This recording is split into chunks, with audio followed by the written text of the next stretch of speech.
Hey everyone, thank you so much for joining me. Happy October Florida Native Plant Month. If this wasn't the pandemic, we would be out in the field really celebrating the beautiful fall weather and definitely a cut in humidity, which Florida is notorious for. But we're doing a online experience for you, and I have the utmost pleasure to introduce Valerie Anderson, our Director of Communications at FNPS State. If you know Valerie, you know Valerie. If you don't know Valerie, she's probably behind. You know her because she's behind the uber popular Lunch and Learn series that happens for FNPS members every Friday at noon. And that is one of the benefits, and we'll be touching base on why it's so important to become an FNPS member to support our mission. But one of the perks happens to be that you can join and listen in on the Lunch and Learns. And it's a fabulous series, excellent speakers, very informative and intriguing topics. So, yes, please welcome Valerie. Hi, everyone. Hi, Mark. Thanks for having me on. Appreciate the kind words about my lunch and learns. Um, yeah, so Yes, we can hear you. okay, great. I'm Adi Kasimi, and I'm be presenting today about what FNPS does. What do I do as staff? What does the state level organization do? And how do we work with our chapters? So, very broad overview. Are you ready for me to get started, Mark? Oh, yes, please. Oh, We're yeah. all ears. Okay. So, the focus of FNPS is our mission. We talk about the mission all the time. So, it is to conserve, preserve, and restore the native plants and native plant communities. Martha says you may want to turn your volume up a little bit. Oh, you want more? Okay. They want a little more juice. That All right. I turned it up maybe 10. works. Okay. So, how are we structured? I was sent this graphic for my last presentation, and I like that the members are our source of energy, the sun. It talks about we have prospective members as pollinators, we have a lot of partners. Our board of directors and the way we structure state level leadership is a little bit complicated. We have the XCOM executive committee, which is made up of 3 council representatives, 3 directors at large, and the committee chairs, which there are not 9 currently. And then, of course, we have the council of chapters. So if you're a member of a chapter, you're represented to the board as a separate council. So you have a chapter representative. You can find out who that is. And if you have questions about what we are doing for you that are not answered by this presentation, then you can talk to your council of chapters representative, or shortened to chapter rep, chapter representative, because they are going to be most likely the member that is most plugged in to the activities of the organization at large.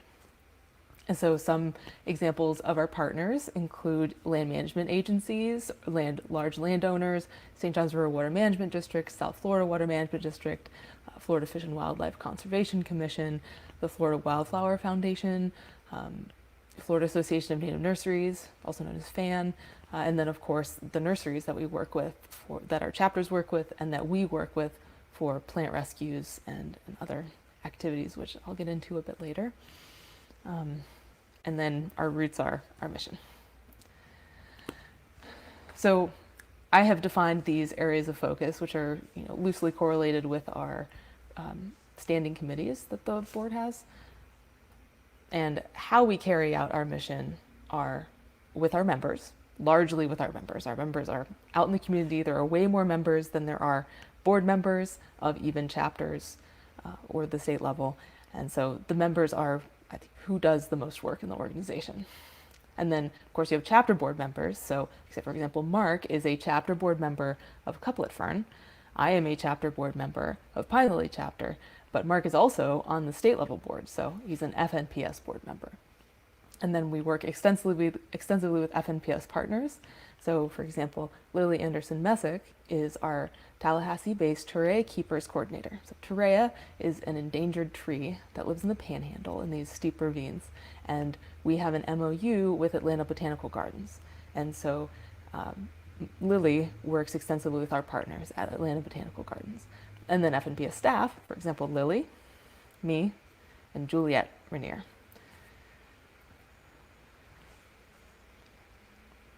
So let's start with conservation, since I would say conservation is very much the core of our mission. Most of our activities can be in some way categorized as conservation. So here's an example of chapter level conservation is the Ruggles Roundup. So Pawpaw chapter is named after Asimina rugelii, previously Derenothamnus rugelii. And they do site surveys, propagation, and restoration of Ruggles pawpaw, mostly in the Tiger Bay State Forest. And they have taken this on, and it's very similar to a lot of state level work that we've done for rare plant surveys and restoration and working with management. And at the state level, we have worked with Marion Big Scrub chapter. We've gotten a grant for scrub balm research and restoration in the genus Dicerandra. So we have, I would say, like these sort of focal species that, we don't have a lot of resources, right? 3 staff members, but over 4,000 members. We're not a huge organization. So we can't play savior to every single rare plant species in the state. So we try and pick the ones that we can have lots of effect on, and prevent them from going extinct. And I think we've chosen some good ones. So Diceranda cornatissima, long-spurred balm, and that is in Marion and Sumter, I believe, or Marion and Lake. Anyways, so north central Florida. And then Diceranda modesta is known from one protected site in Polk County. And these are some photos from our recent work days. And we've also, I would say, chosen Waria, which is an endangered mustard. So these are mints, and then Waria is a mustard, and that's also in Marion County. And so these are sort of a result of long-standing relationships we have with the Marion Big Scrub chapter, landowners, and Putnam Land Conservancy in that area. So we do, work days, and if you see emails from me or Juliet on work days, a lot of them in this fall have been focused on these species. We also recently worked with Green Isle Gardens and the U.S. Forest Service, which we don't work with the U.S. Forest Service that often, so this was very cool to do. They were having a lot of erosion problems in Silvery Glen Springs, and we worked with their archaeologists and their engineers to build these very, very beautiful pathways with berms to prevent the erosion from filling in the spring here at Silver Glen Springs, and the landscape was designed by Green Isle Gardens. And we've done other restoration projects as well that I don't have pictures of for here. And I previously mentioned Terraria Keepers Program, so I would say that's another plant that we've picked. Endangered tree in the Panhandle. We have some endangered trees in southeast Florida, but this one it seemed like we could make quite an impact on.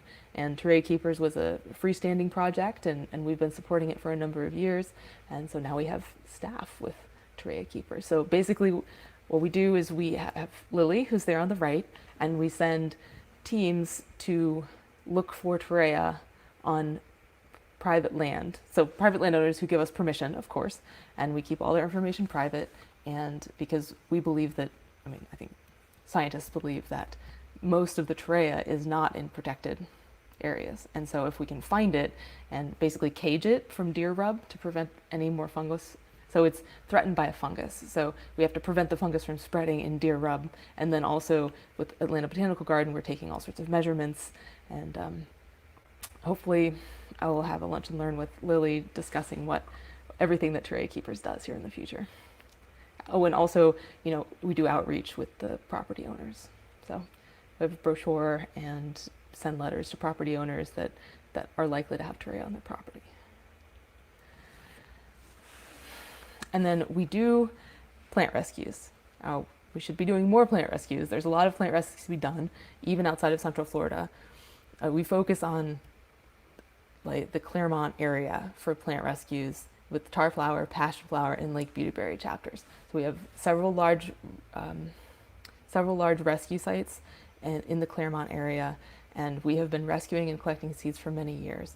And we have great partnerships developed with the local land managers, one of which, Rosie Mulholland, former land manager with St. Johns River Water Management District, will be presenting this Friday on the Lunch and Learn about all of the plants that we have brought to Little Italy, which is it's shaped like the boot of Italy, and it's in the Lake of Papa North Shore.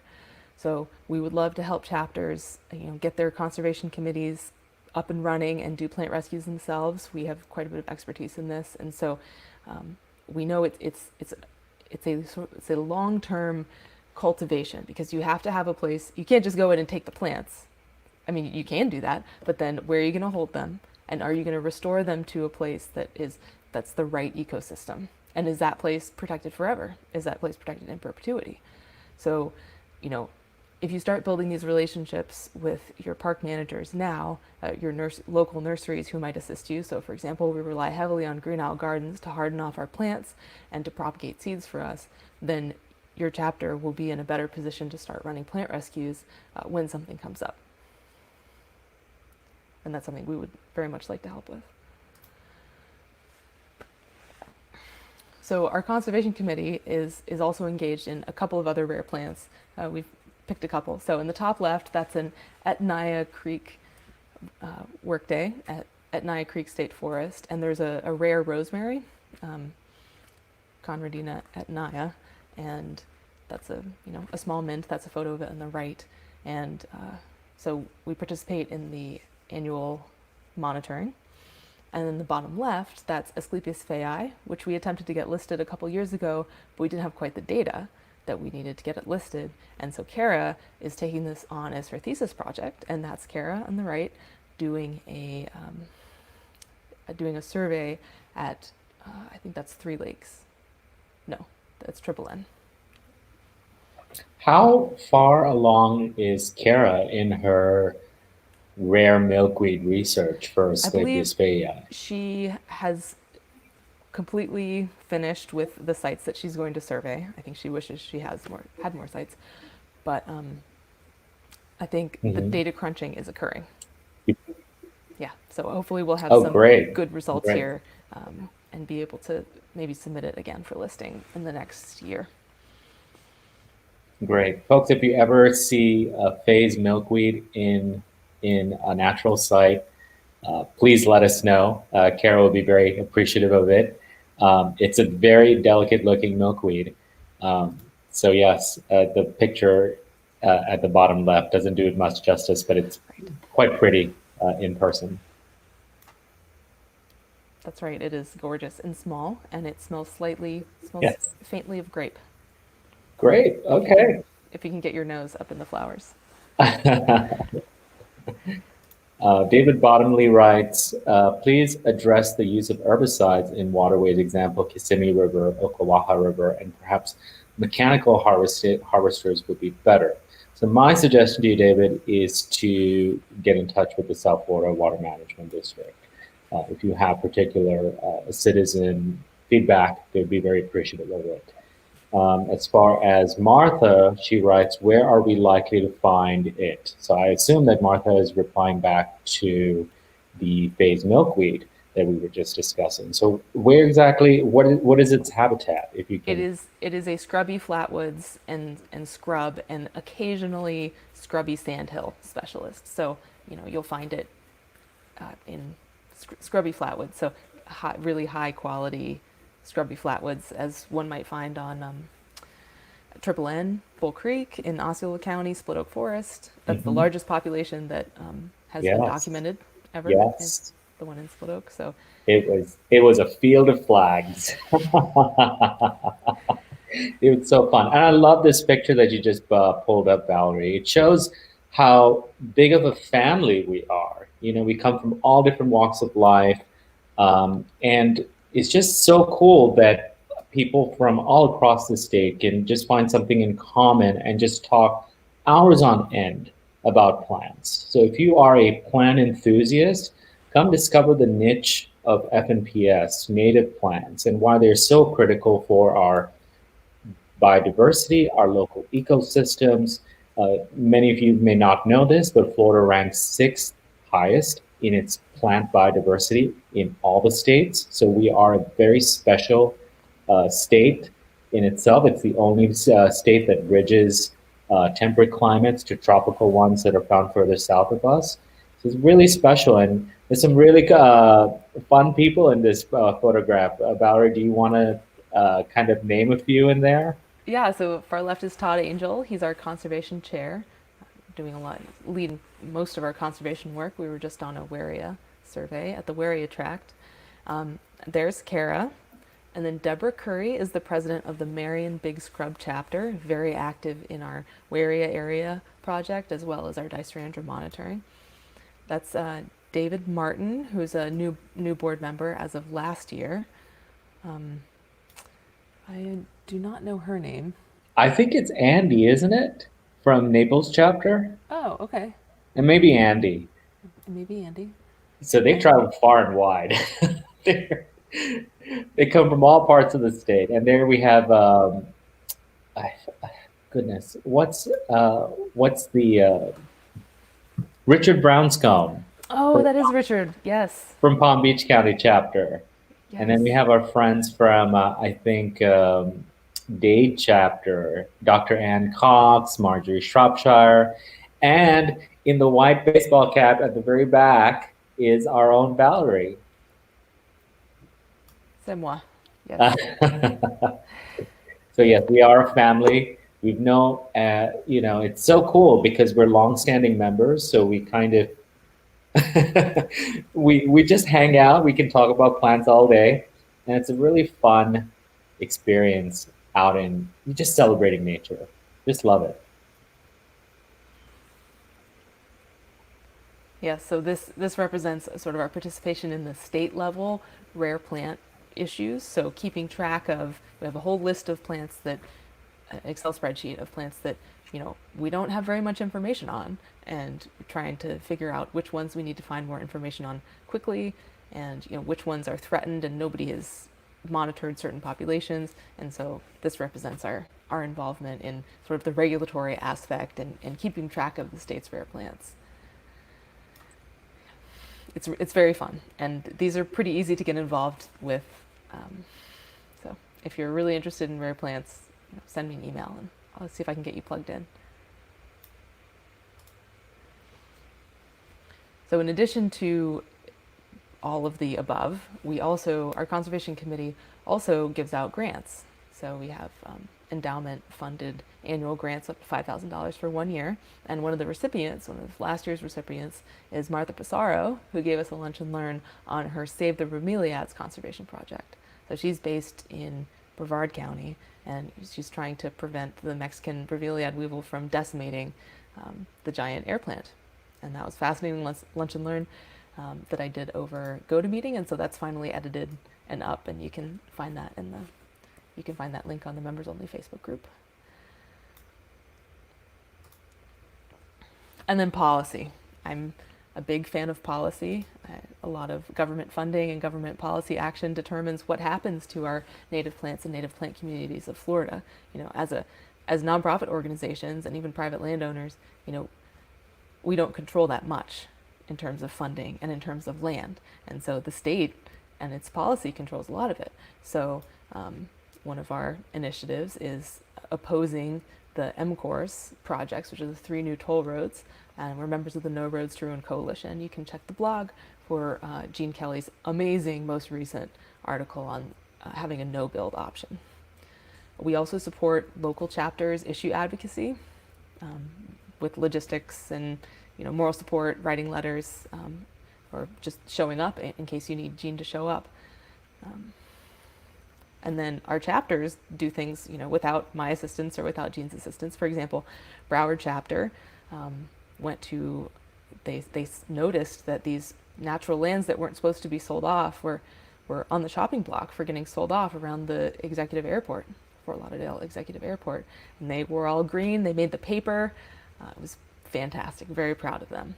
And, Volusia Paw Paw chapter, who I've already spoken about because they're really a powerhouse chapter, they're working currently on the Volusia Echo and Volusia Forever programs, getting those reauthorized. So they made a big, very similar push to organize speakers, talking points, pamphlets, and they were on top of making sure this very effective land purchasing program, which protects native plants and native plant communities, could continue to function. So all of that was conservation, because I put policy in there.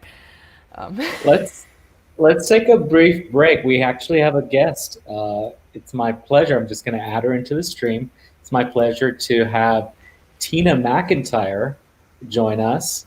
And Tina is the Florida Friendly Landscape agent for Seminole IFAS. She happens to be somebody that I find myself indebted to, even though she'll brush it off and say, "Oh, Mark, it's just what I do. This is what I get paid for. Don't make a big deal out of it." But Tina has been very essential in the changes that have happened at Couplet Fern. She has provided us opportunities and kind of cracked open the door for further opportunities on how we can serve the community better. So I would love to introduce Tina to you all. Tina, if you'd like to say hello. Good afternoon, everyone. Hi, Mark. Hey, Valerie. Hey, Tina. Thanks for having me here today. Pleasure to be here with you.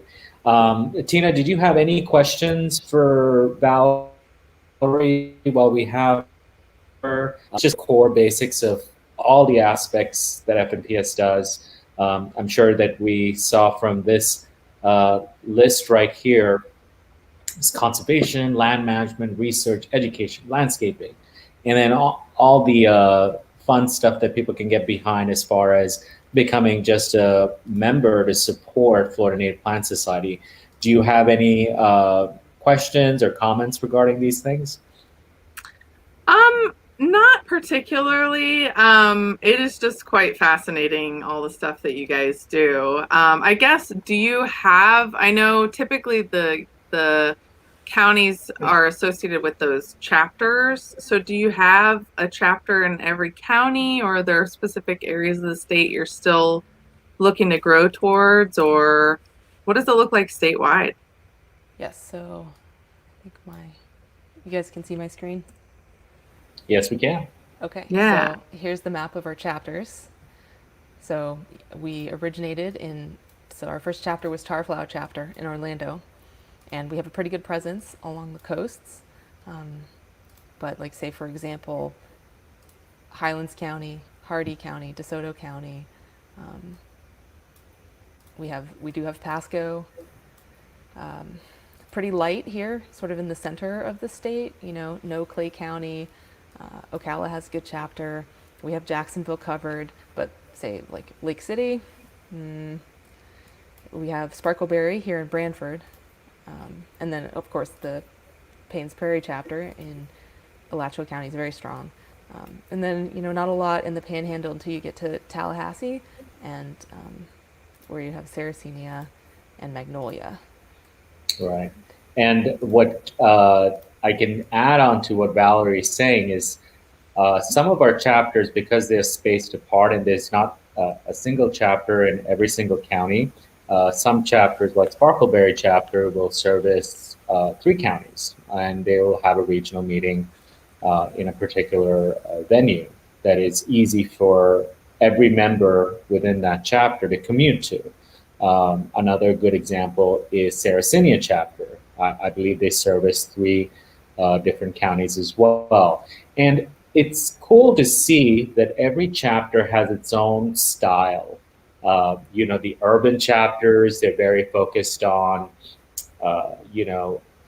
getting out into people's yards, doing, events with other organizations like Veg Fest or, some other organization. So it's cool to see that FNPS serves via their chapters different styles of approach and outreach across the state. Citrus chapter, which is a more rural county, will have potlucks, and it'll be more social, and they'll have garden tips with Barbara. So it's rather than just getting straight to the presenter like many of our urban chapters do, they have more of a get-together style. They make an entire evening out of it, or 2-3 hours out of it. So it feels like people have driven to an experience rather than with Couple of Fern, my chapter, people are meeting late at night. They're there for the presenter. We have to get through business quickly, and then people need to go home so that they can start their day again on Tuesday. So it's really cool to see, personally for me, that each chapter serves their community in a very customized way. Yeah, it's great. I guess I don't know if you want me to just share my kind of involvement in Native Plant Society, but I started getting involved back in probably about 2013, and it was through my master's program, and I was really looking for a way to focus on conservation and plants. And the Native Plant Society, like you just showed, Valerie, was definitely doing that work. And so I kind of dove into a project of collecting and pressing specimens that were not in the USF Atlas, and so might have been in the county, but not visually showing. And it was a great learning experience. So if anybody's out there looking for an internship, like it was a great internship experience for me. And I think really paved the way for, my current job and other jobs that I've had.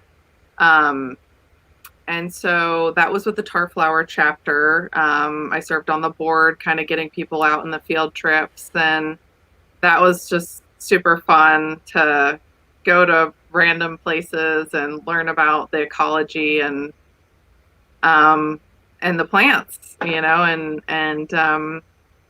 so, and then when I, started as Florida Friendly Agent in Seminole County at Extension, just working with Mark and Couple of Fern has been a natural fit, and we've been able to plant a lot of great native plants at Extension and do a lot of great collaborative work. So it's just really been such a great resource, I think, in so many aspects, like you're talking about, Valerie, and grants and funding and, just really being a organization that does so much. And like you said, Mark, that's also able to kind of have a different experience in each county. So starting off in Orange County, I was involved with the Tarflower chapter, and that had a different, experience for me than, being a member with Seminole. So they all are just a little bit different, and so many, great people that you meet. And it's just been such a great part of not only my personal, but my professional life. So I definitely appreciate being able to engage, and then the opportunities that you provide to students and the community and everybody, including myself. So it's been great. It's been an honor, personally. Tina, can you touch base on the burgeoning relationship between UF-IFAS and Florida Native Plant Society? For example, the Thompson Institute partnered up with FNPS not too long ago, and they did a publicity or an awareness campaign on insect decline.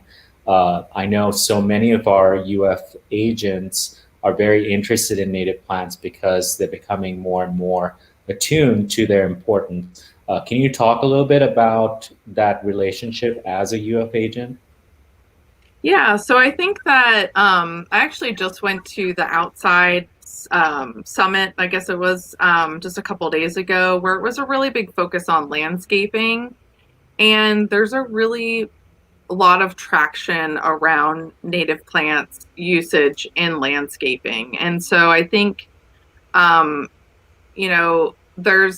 it's just all starting to swell up. And so the work that, you guys have been doing for a long time and that I've been doing for a long time is, I think, starting to become more mainstream in some ways.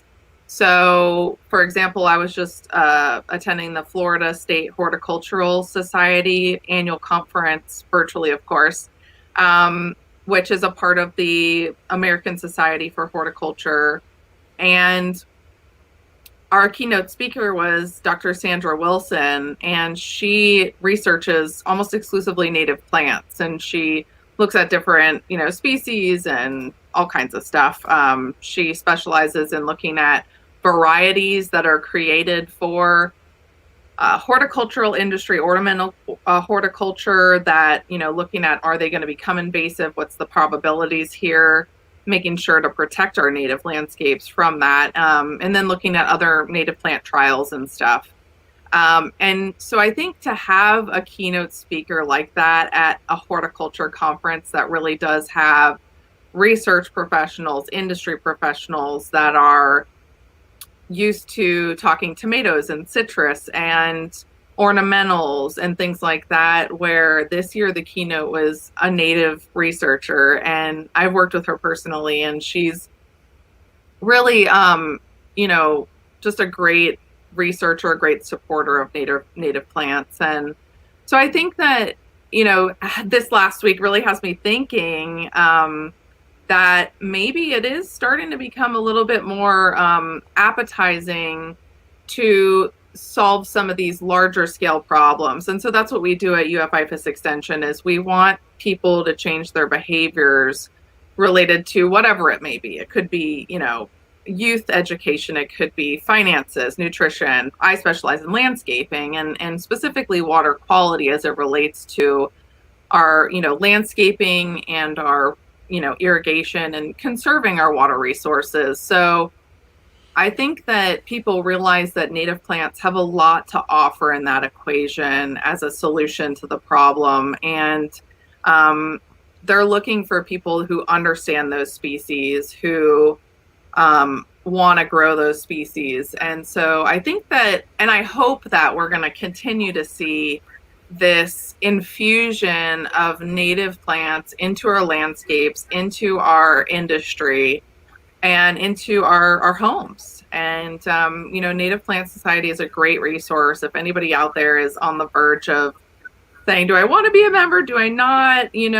Definitely make the plunge and become a member, because you will learn so much, and you'll be really part of something that moves forward. I think moves the industry forward. So, I think that we're able to have a great partnership. We have different goals, but ultimately we have a lot of similarities. So I'm very thankful that we have a great partnership with our local chapter in Seminole County.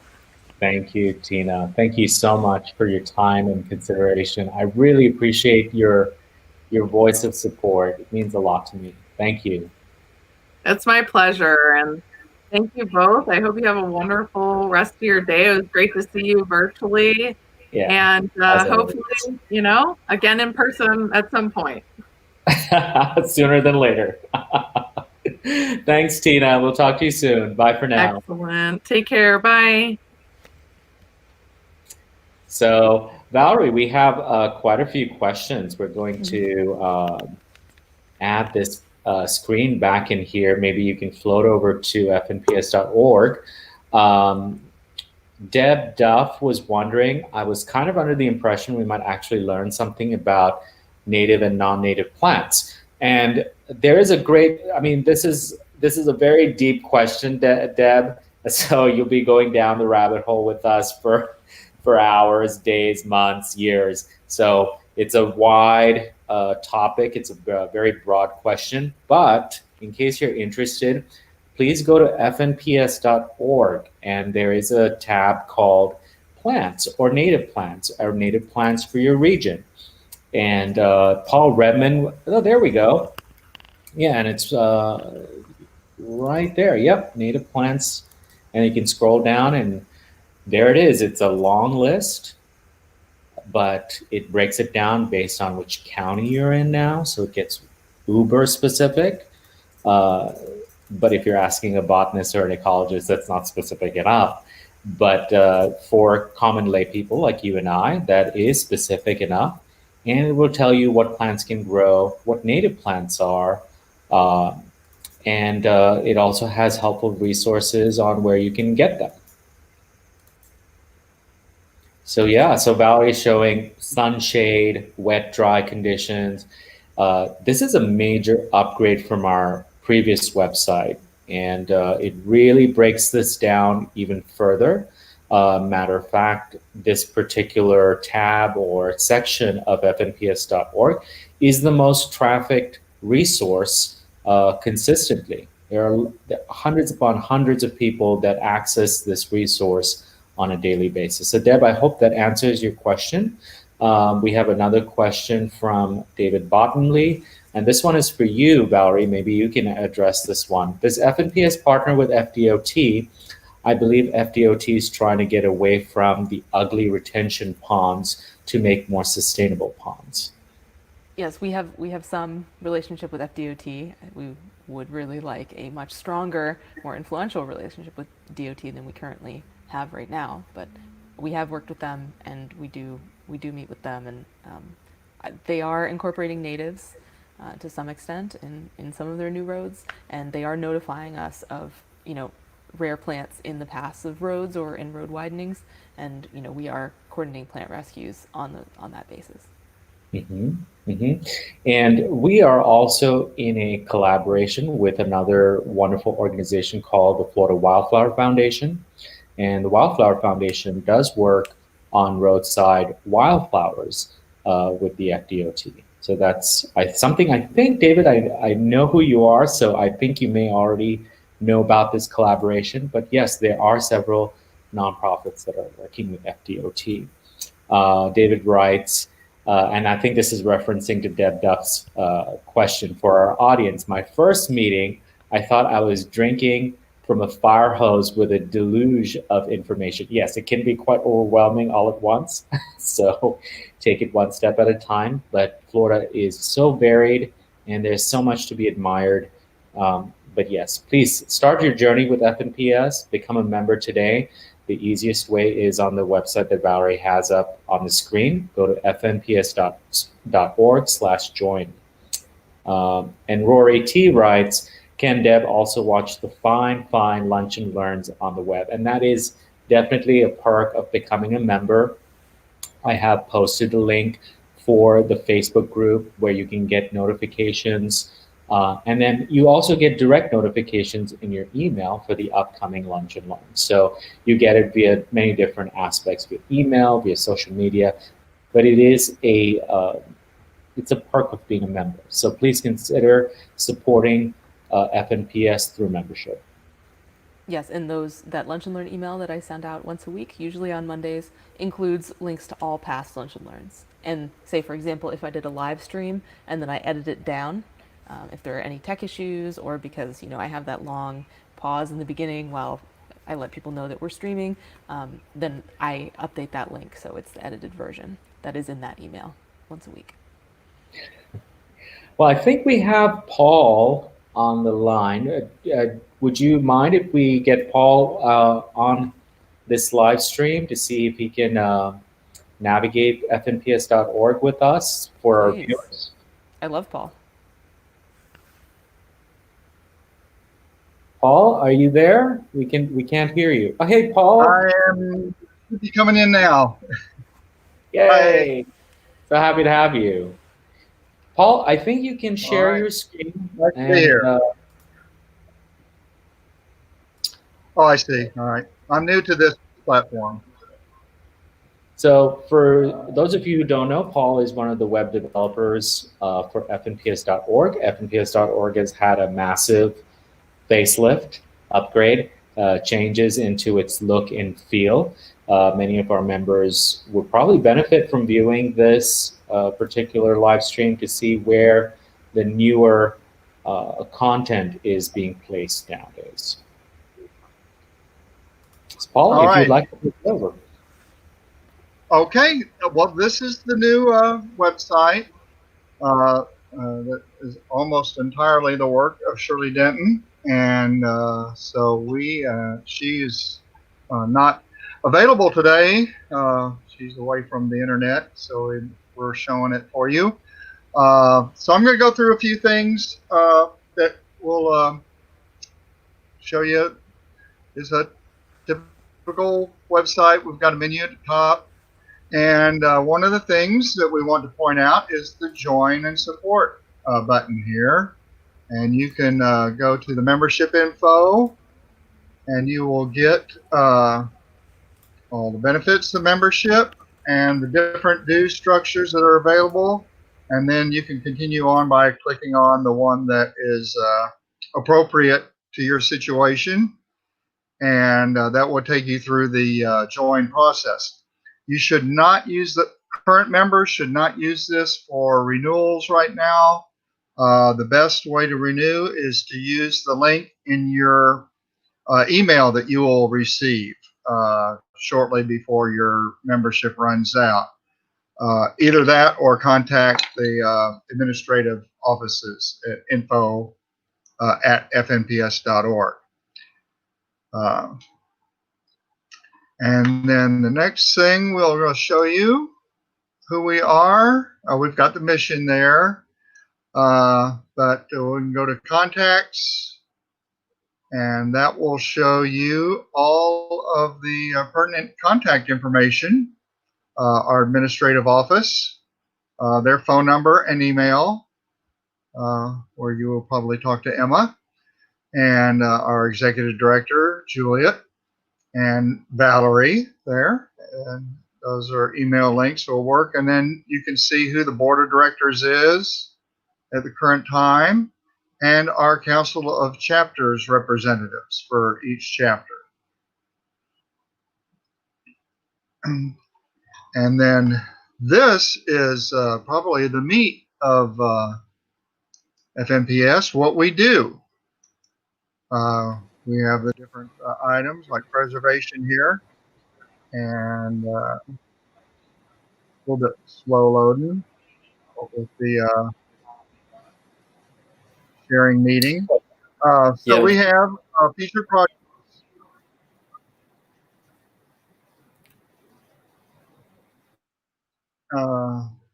And here are some of our projects. The Torreya Keepers, working on the rare endangered Torreya tree up in the Panhandle. We have a rare plant mapping project.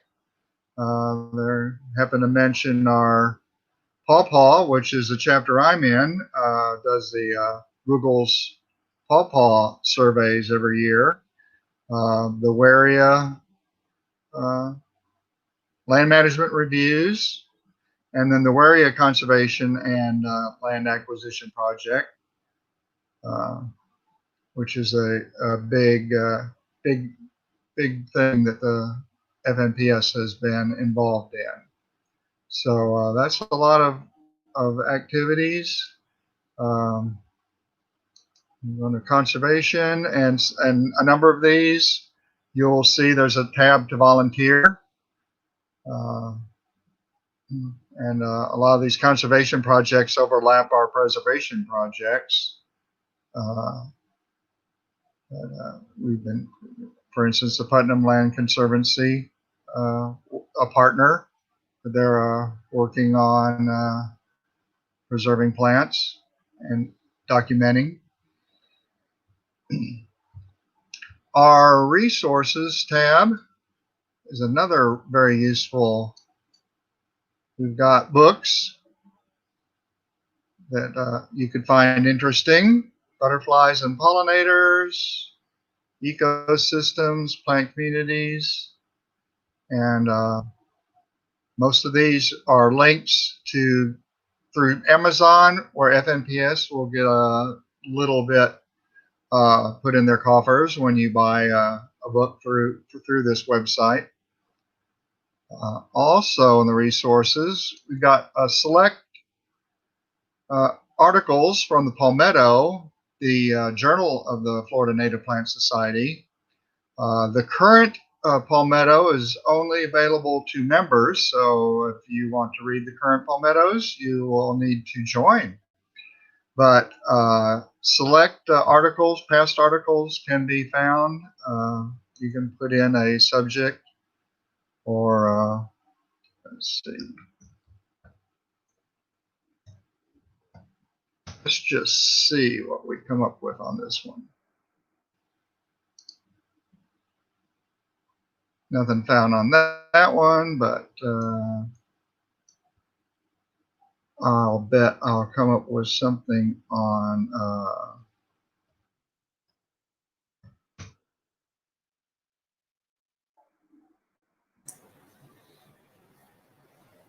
This may be Yeah, milkweed is always popular. Yeah. Well, So just to give a but anyway, that's you can. we get the gist. We definitely get the Wrote gist. an author, huh? Yes. Yeah. The And the, Sable Miner is here. That is our statewide newsletter for the society, and these are all PDFs. You can download them. And then probably, as Mark touched on earlier, the native landscape plants for your area, which is a very, very useful. I refer to this quite frequently. yeah, I love that resource. You can go down the list. Speaking of milkweed, there's a sandhill milkweed. Why don't you click on one of those just to show our viewers? Yeah. So here we go. My profile is. Okay, it should be coming up. This is sandhill milkweed, Asclepias sumastrata. Got some nice pictures there. So it tells you the form, long-lived perennial, flower color, fruit color, is dormant in the winter, showy flowers, showy fruits. Interesting, very interesting foliage. And then you've got the information you need for landscaping. Item. That can be, yeah, best from seed. They're hard.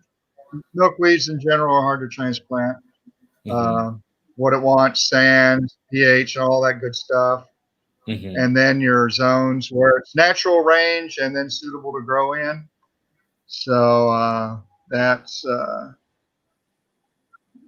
yeah, it's definitely improved. I mean, the original or the version I'm used to was great also, but there are definite improvements if people are revisiting fnps.org. Yeah. Yeah, your sun and moisture information which you need, and you can often find. Sometimes you can click here and you can get to a nursery that will list where that is. But we're going to go back to our subject, and the next probably most useful thing is our calendar, the society calendar. And this shows all of the activities posted for the society and in every chapter. And I was testing this earlier. This is a little slow with our sharing, but it will come up here in a moment. And you can look at it in calendar form or list form. I think we're going to come up in list form here.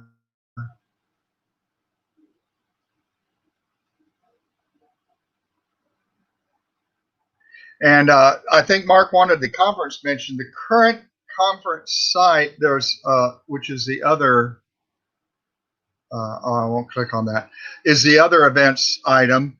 We'll normally have the current conference and all the or the next conference and all of the previous conferences. Right now, since we are sort of in limbo with the conference, and 2021 is supposedly going to be what was supposed to be in 2020, the website has sort of gotten scrambled on conferences. So it's not going to be quite as useful until they get that firmed up. But here you see the next item here, some items Saturday, today, Suncoast chapter, beautyberry plant sale, and you can go on, and like it says, you can go on, you can see what's going to be next month.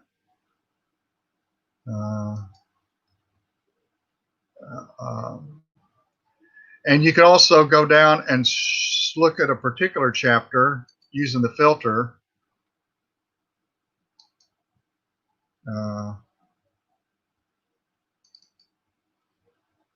And this should come up when it loads. We'll have only the couplet fern events. Or you can go to the Couplet Firm website and that chapter's website, and you'll see the same events there. So it comes up in both places. While we're waiting for that to load, I can show you our social media links. So we have links here to the Society Facebook page, their Twitter feed, the Instagram, the blog, LinkedIn, and YouTube. So you can jump to those items. Oh, And all of those are attributable to Valerie. She's speed queen. She's everywhere.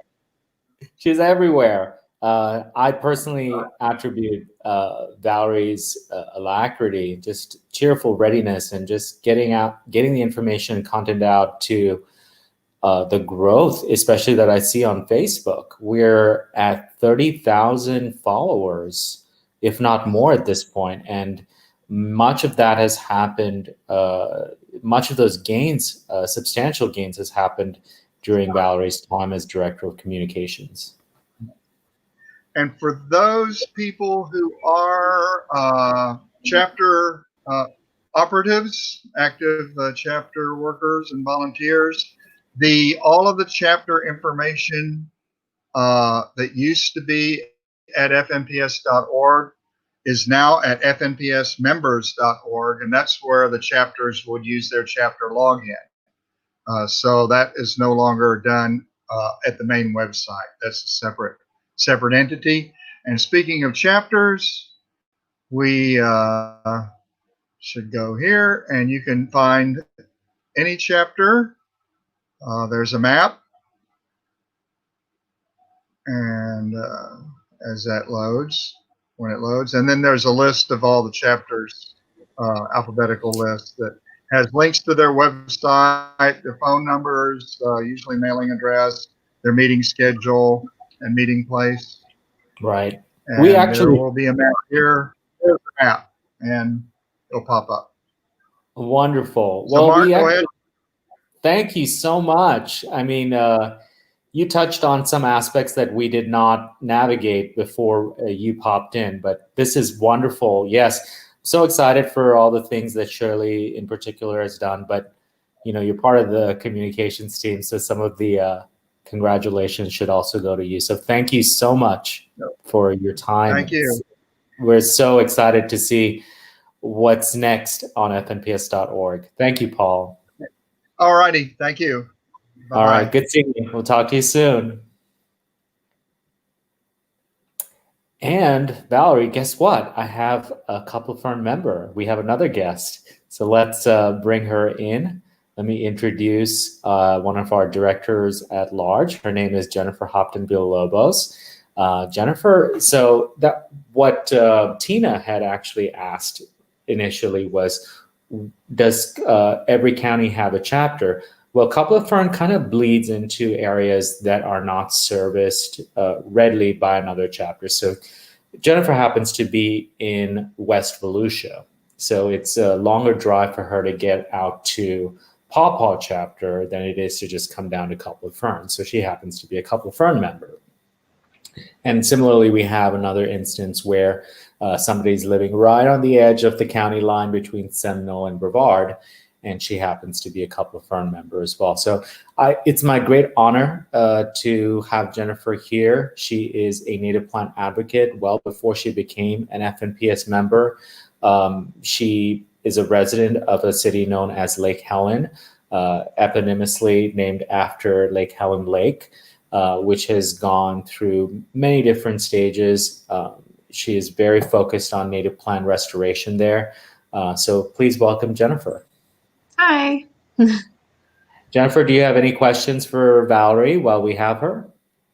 Not in particular. I'm very excited about what's going on with Split Oak, and I really want to take my kids to it. We've been meaning to go every single week. I think every time we try to go, it's a rain day. But we're going to. Yeah, definitely. I mean, now is the time. Oh, beautiful. The Leatrice is, I mean, Oh, and the lopsided Indian grass. I was there last weekend. Oh, insane. It's a fabulous property. It's a fabulous property. Yeah. So sometimes people go out there with their horses too. Oh, Just a suggestion in case you are interested in. I think isn't there like a horse stable or a rental place right next to Split Oak? hmm. It used to be a horse stable, but it's no longer. And it was the pasture has actually been converted to an Orange County green place called Eagles Roost.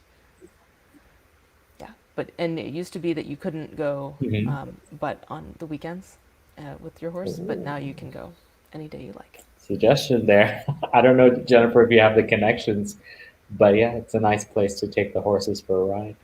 I like to be on foot.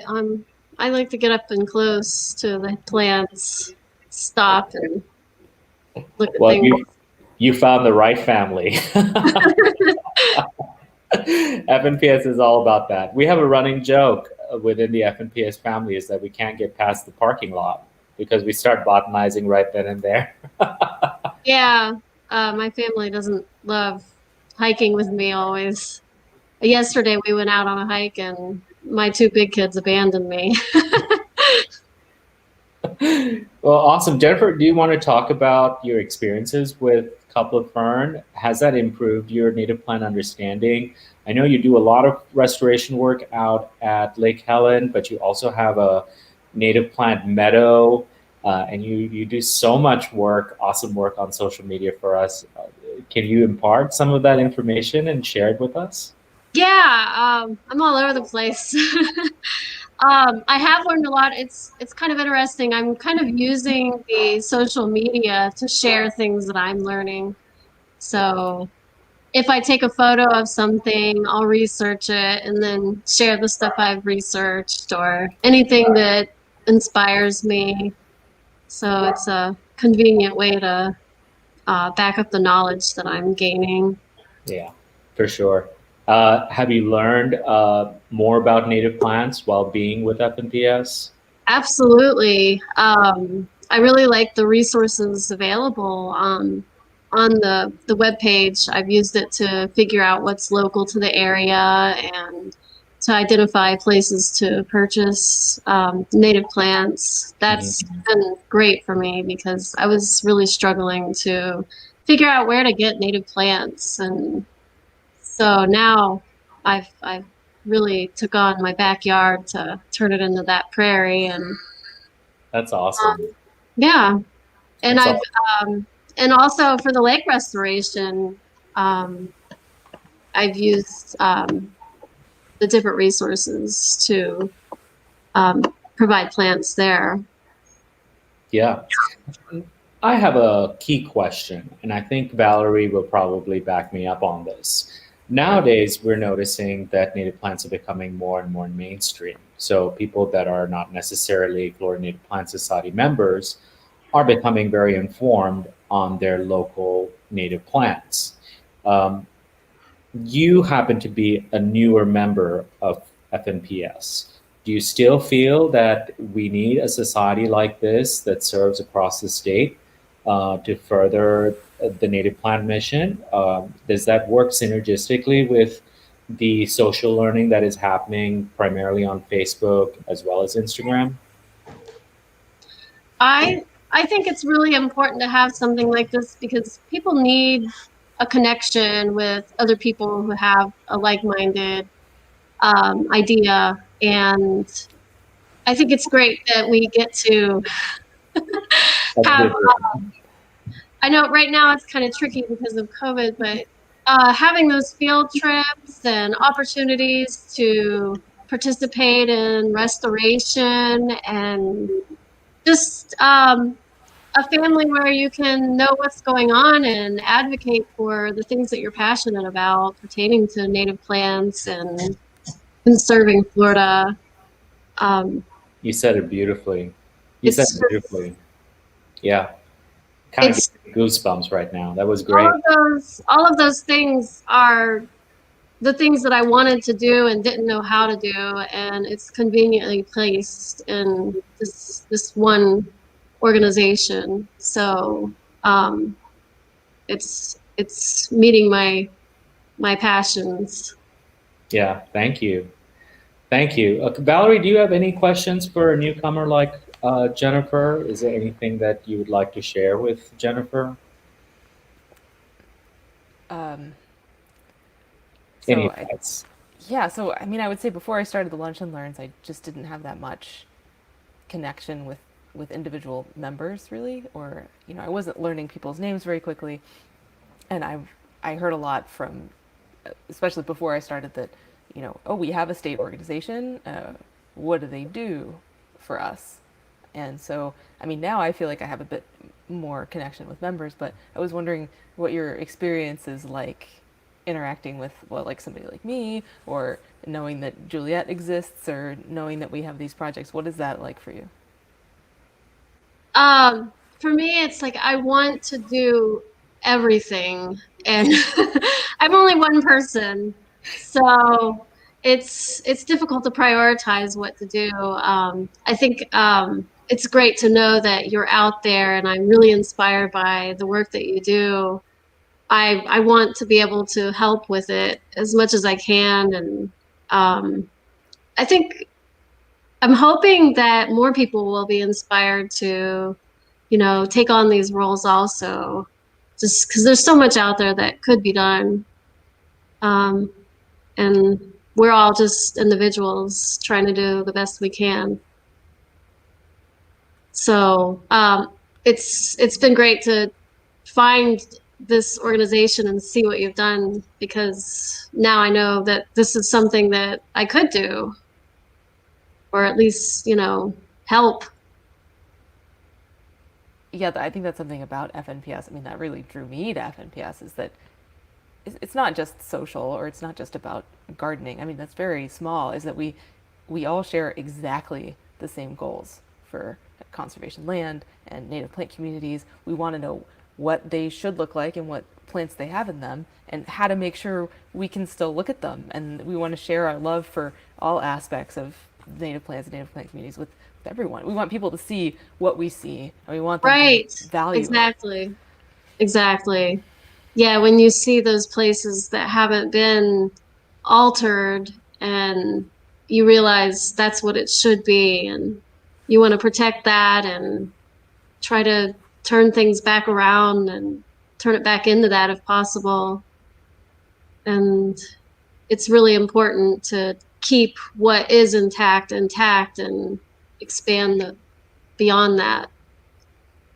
So, I mean, I see it like in my neighborhood. I live in a very rural area, and you could see like the roadsides with what used to be prairie land, and it's just so beautiful.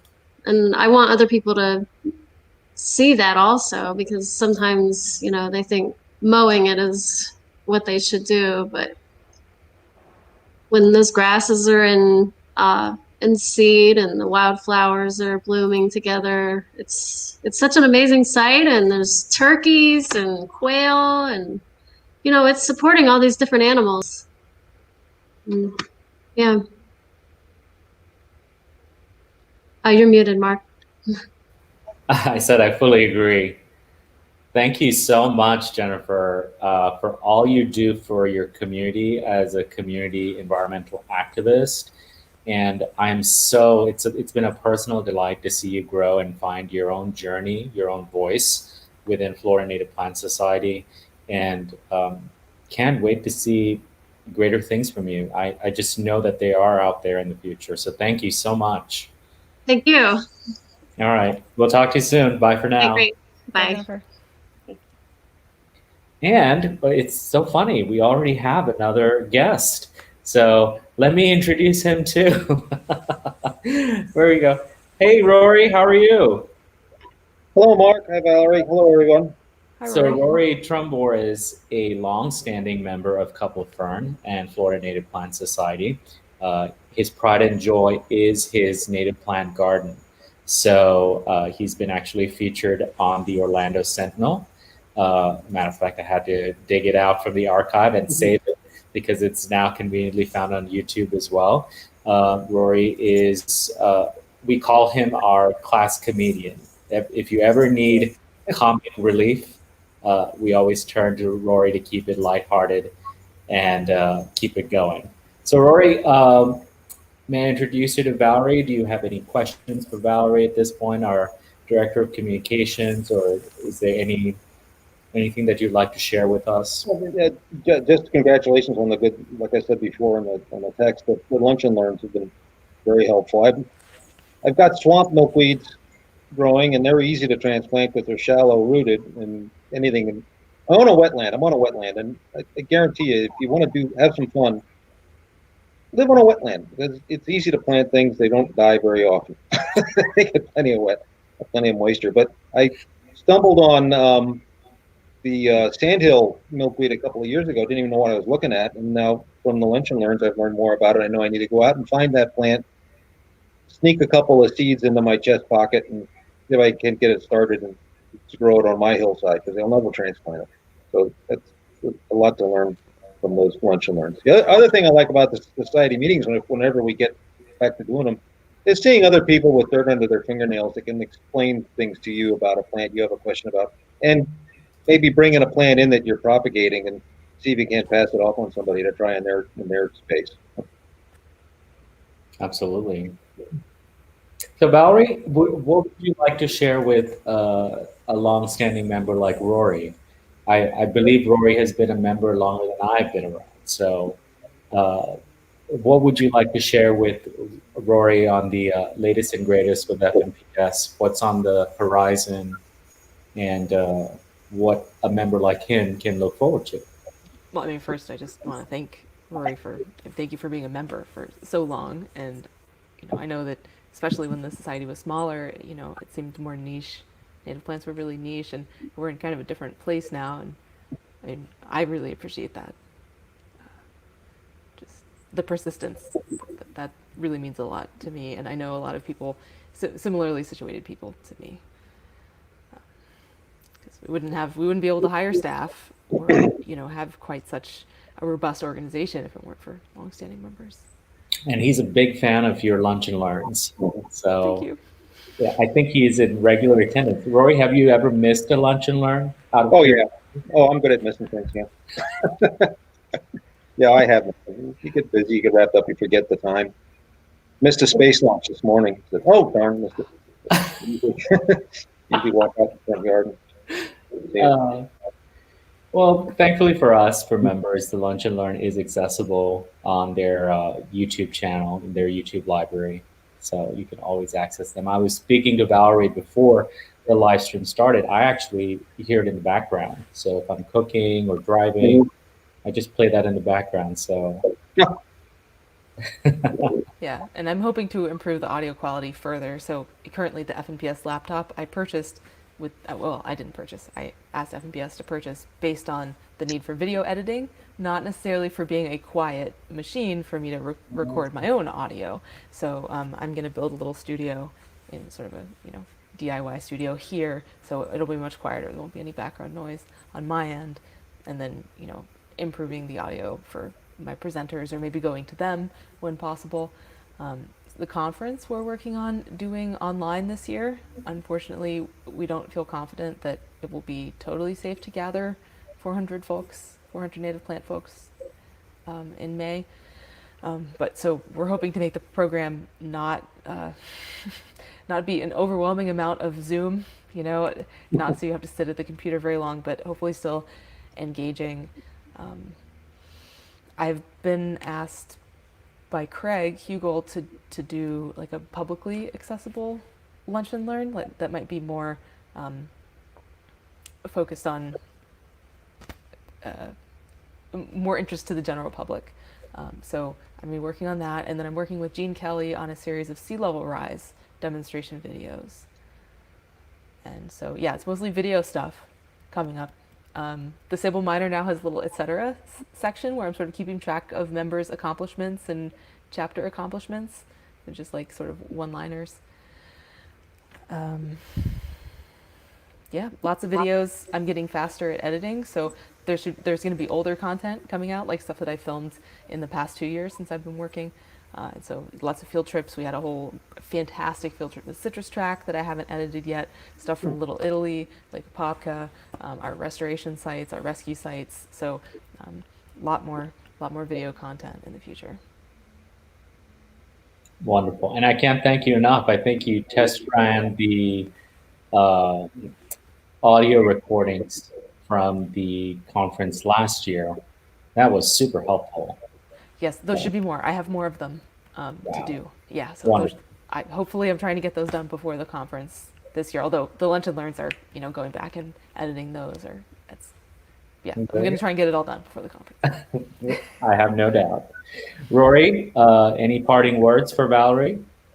Well, for Valerie, or for just the audience here, it's better to light a candle than curse the darkness. It's easy to despair, but in this social isolation we're going through, I've taken the opportunity to just go take my little canoe and paddle on my little lake every so often. And I decided I'd start picking up water hyacinth. And I got out of there early in March with a boatload. It's a small boat, but a boatload of water hyacinth, which is in the compost pile. Don't let it near the water again.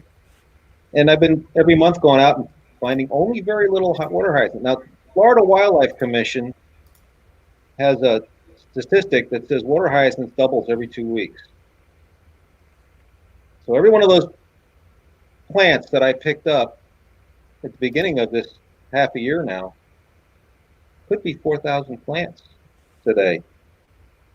Not to pat myself on the back, just to recommend that, when you're walking through the parking lot and you see one of those lovely skunk vines growing over the shrubbery, pull the sucker. You're down the line. You're making a difference. So that's Absolutely, every little bit helps, and FNPS is very acute to plant blindness as well. So we tend not to let something like, even with natal grass, see the seed head, bag it right away. Skunk vine is always a problem, but always find the mother tree, report it to whoever is in charge, and say, take this thing down because it's the mother of millions of invasive plants.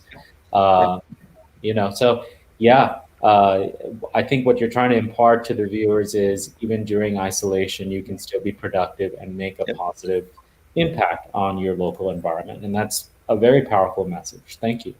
Okay. All right, Rory. Well, thanks for joining me, and thanks for your time. I really appreciate it. All right. Enjoyed it. Bye-bye. All right, bye-bye. So Valerie, it's just us two now. And David Bottomley is requesting to turn up your mic a little bit, just a skosh. And I pulled up your presentation, so you can continue. Okay. So yeah, land management and conservation are sort of deeply intertwined, but I split them out so that, we could discuss our Land Management Partners Committee. So that's currently run by Grace Howell, who is employee of Alachua Conservation Trust. She's amazing. And so she coordinates all the volunteers and makes sure that they have knowledge of the native plant communities on these sites, so that they can give input on the management plans. The Land Management Partners Committee takes care of Florida Forest Service and Florida State Park properties, but other local chapters take care of FWC managed properties. So the Land Management Partners Committee doesn't track FWC properties. So if you have FWC managed properties in your area, and you haven't seen anything come from me, or I haven't contacted your chapter president, please let me know that you're interested, and I'll happy to check to see if there's any land management reviews coming up for your FWC managed properties. And then also for land management, we're out doing these rare plant inventories and restoration projects, and so we do come in contact with these land managers, and when we're out in the field, we give suggestions. We are doing active research, for example, on the scrub balms, and we are, monitoring the area, so we know what works for them, and we're learning better what works for them, doing demography studies. So we're making direct recommendations to land managers, and pretty much the recommendation is burn. Oh, that needs to be burned. Oh, that needs to be burned over there. Oh yeah, definitely burn that. And usually burning in, say, the growing season or Florida's wet season. There's different definitions, and which we did discuss during the fire and dog fennel talk. I know that was a really long talk, and I do need to go and split that into chapters so that people can navigate that a little easier. There was a really good discussion on burn seasonality. He sort of divided burn seasonality, and he created sort of a cross reference for what different researchers are using to describe burn seasonality. So it's really interesting. So this is a photo from the WARIA tract from our 2018 annual WARIA survey. Those are volunteers, and so we meet with the managers, we speak to our partners when we're out there, and we try and get these properties managed better for these rare species, which usually benefits all of the native plants and many of the animals on site.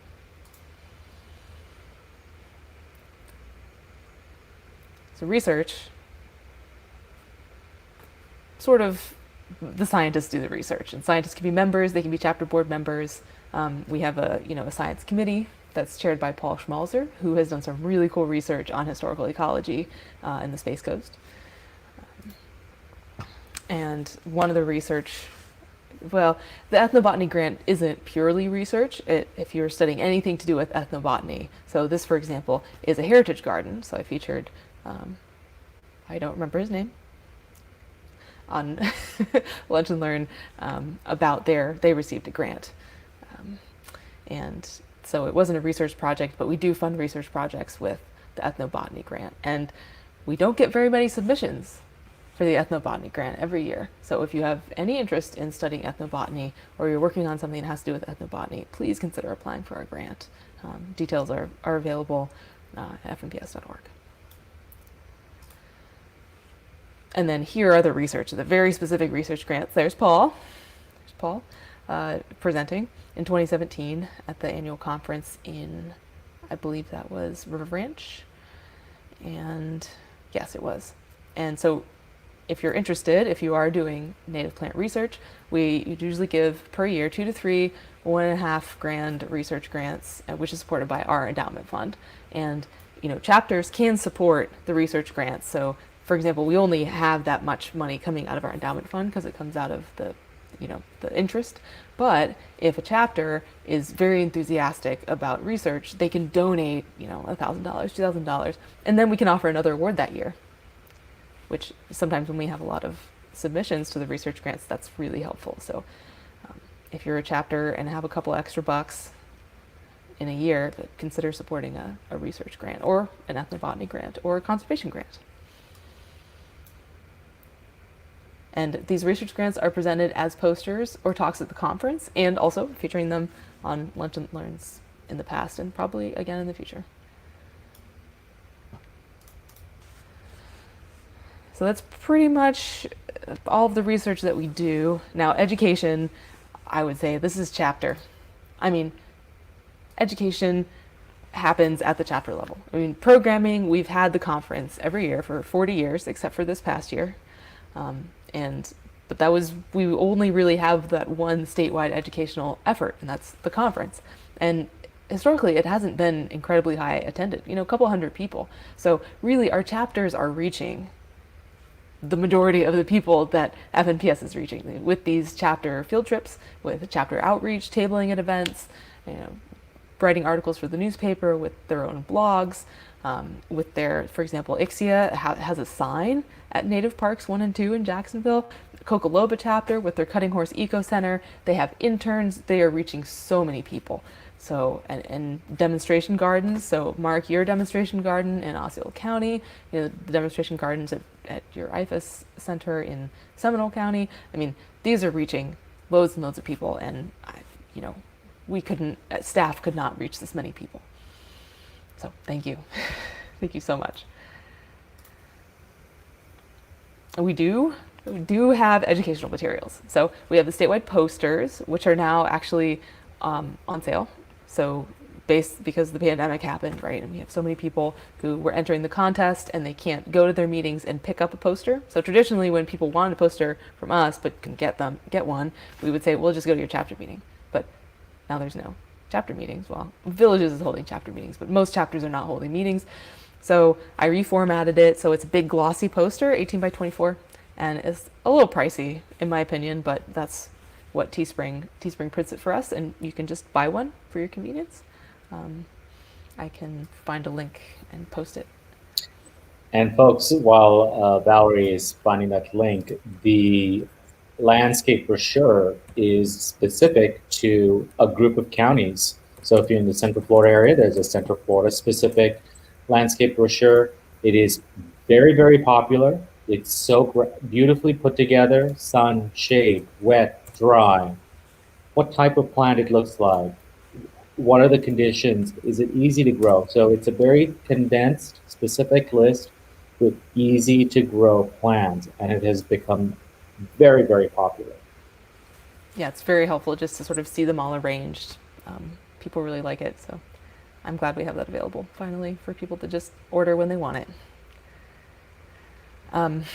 I am the Sable Miner editor, so that's our bi-monthly newsletter for members. The deadline is soon. It's so the issue's going out November 1st. So if you have a submission for me, any chapter people, please send it my way. Marjorie Shropshire is the Palmetto editor. The Palmetto just came out. This is last edition, and then I got my stack of palmettos from the printer just recently. Here, I'll open it up, and just chock full of great articles. Marjorie does a fantastic job on the palmetto, and so these are available digitally now for members. Amazing. So you can go to the members only page on Facebook, and then you can download it. If you want to sign up to get it emailed to you, just email me and I'll sign you up for next month. And here is the current issue. Yeah, it's a wildflower meadow, folks.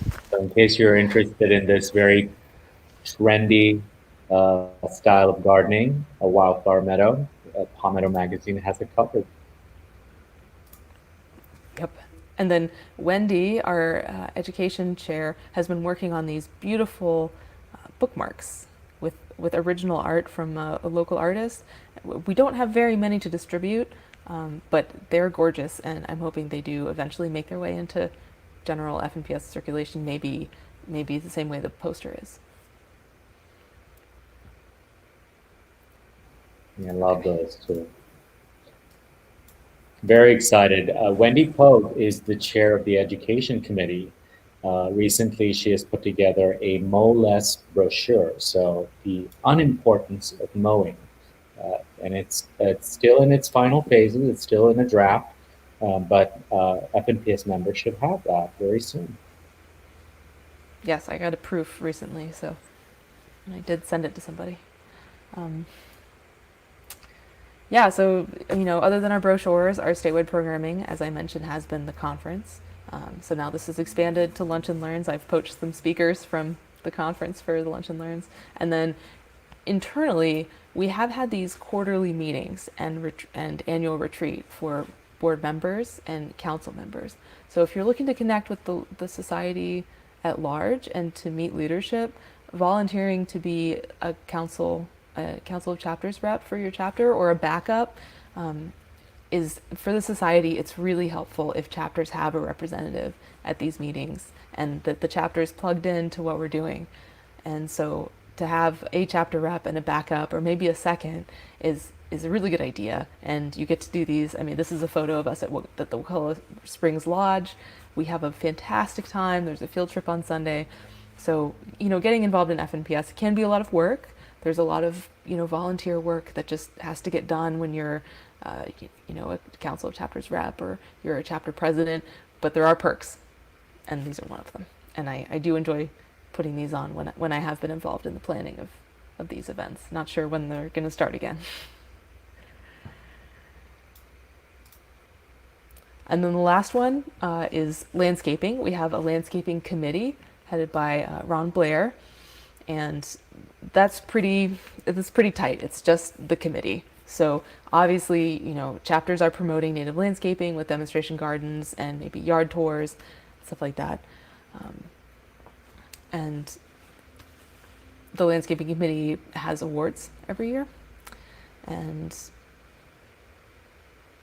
yeah, we have a model land development code project that is in the works. So hopefully we'll have a statewide model land development code that includes native plants, extensive native plant recommendations. I have a question, Valerie, and I think you're wrapping it up, but I have a question regarding landscape awards. So every conference, people apply for the landscape award, and you know, we award them. They get recognition for it. But is there a resource available and on fnps.org that shows you, hey, this is the garden design that applied. These are some pictures of the award winning, or is this more of a closed system at this point where it's intellectual property and you know, it's being contained? So I get to see that, and you know, people who are doing the judging get to see plans and the narrative. But as far as what the public sees for the awards so far, it's just a few photos, maybe a design photo. But so for not this table minor, but the last one, you know, I put in the landscape award winners, and it was basically the photos that I was sent and you know, the names of the residences. So not very much information. It would be quite good if there was like maybe a walkthrough or Yeah, you know, but yeah, that's not how it is currently. I understand. I understand. All right, and Valerie has posted the link for Teespring for those uber popular uh, posters. I'm just going to post it right now onto our chat box for you guys. Teespring.com/Florida Native Plant Society, all hyphenated in between. They have t-shirts there. One of them is a pine lily that was designed and created by our very own Kara Driscoll. Um, and there'll be more things to come. So as Paul had mentioned regarding the website, if you are browsing books through there, and if you click that particular link through Amazon, a small percentage goes back to FNPS.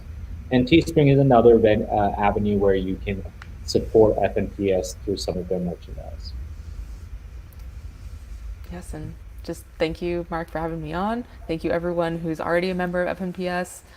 Anytime you know, make a donation to the general fund, that supports my salary and my boss's salary, and we're working really hard to, you know, further the mission of the Florida Native Plant Society. And if you have any changes you want to see, you know, please just talk to us and get more involved. We definitely need more Absolutely.